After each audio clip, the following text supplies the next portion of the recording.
There's no question COVID has challenged hospitals and medical teams, but this pandemic has created a different healthcare crisis, this one involving our pets. Our 13 Investigate senior reporter Bob Siegel is in tonight, and you found that veterinary hospitals are actually turning away animals like never before, right? That's right, Scott. Actually, the vets that I've talked to say what they're experiencing right now is, in their words, a nightmare. I want you to see what they're seeing. I want you to understand why this is happening, and I want you to know what you need to understand if your pet needs urgent care. When Dr. James Spicer walks into the emergency room, this is the main treatment area of the hospital. He knows exactly what he's walking into. Nice little leg. Do you have enough, you think? It just never ends. It's a Wednesday morning at the Indy Vet Hospital on the south side of Indianapolis. You're all right. 17 animals have already been seen and are in recovery. 8 more are in the ER right now. And then there's that monitor showing all the pets still waiting. Right now, the wait time is listed up there at 4 to 5 hours. This is a light day. We've had people wait for up to 12 hours. And people don't like to wait. I don't like to wait. There are just too many patients. Again, this is what things look like during a slow time. When 13 Investigates returned on a Saturday, I'm just getting vitals. Good boy. The wait was up to 8 hours. And then, after a rush of new emergencies, the animal hospital was forced to take drastic action. We're currently diverting. We simply have to tell some people that we can't see them. You heard that right. The pet hospital is at times turning away all but the most serious of emergencies.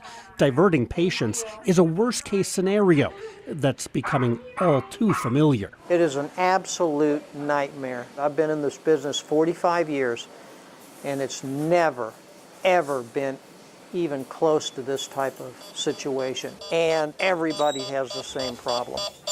He's right.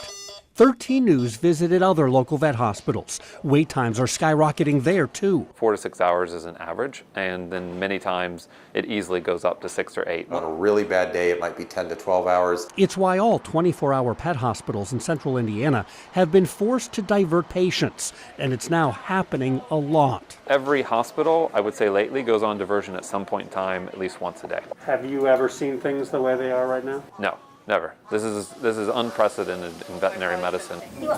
Pet hospitals are now working together, monitoring each other's wait times to divert patients to emergency rooms with shorter waits.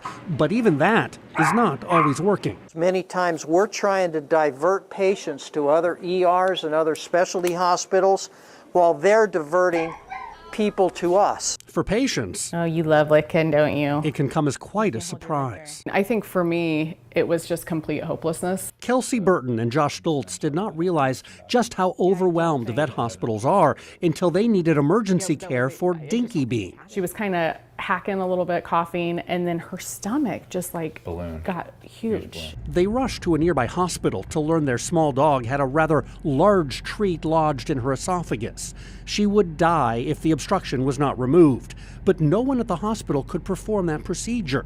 Calling other local ERs didn't help either. They were on diversion. They were not accepting any clients. The vet who diagnosed Dinky Bean's blockage made a sobering suggestion. They were recommending to us to euthanize her. Instead, Kelsey and Josh drove 2 hours overnight to a pet hospital in Cincinnati, where a specialist was able to save Dinky Bean's life. Whoa, it's windy, isn't it, Dinky Bean? Happy ending, but a harrowing experience. We didn't expect to, again, just feel hopeless, like no one here could help. The thing is, pet hospitals want to help. They just can't handle the huge increase in cases. This is what happened when COVID hit. Pet hospitals say their patient load doubled, in some cases even tripled, because during the pandemic, more people adopted pets. And with many folks working from home, they're paying more attention to their pets and noticing health problems. Add to that, several area vet clinics and animal hospitals went out of business during the pandemic because they couldn't find enough staff. It means fewer animal hospitals to handle a lot more emergencies. He was attacked by another dog. The remaining clinics are stretched to the limit, facing a nationwide shortage of veterinarians and skilled technicians who now work longer hours treating a lot more animals. It burns people out. These pet hospitals tell 13 News there is no relief in sight, but they do have a few tips to help reduce your wait time and get care for your little buddy quicker. We'd be more than happy to take a look at her for you. First, always call ahead, even in an emergency. You can find out from that emergency hospital, are you on any kind of wait right now? Are you diverting patients right now? And so before you even get there, you know about what that wait time is going to be. Next, if you can, avoid peak ER times. Vets say first thing in the morning, right after work and weekends, that's when you'll find the longest wait times and the highest risk for diversion.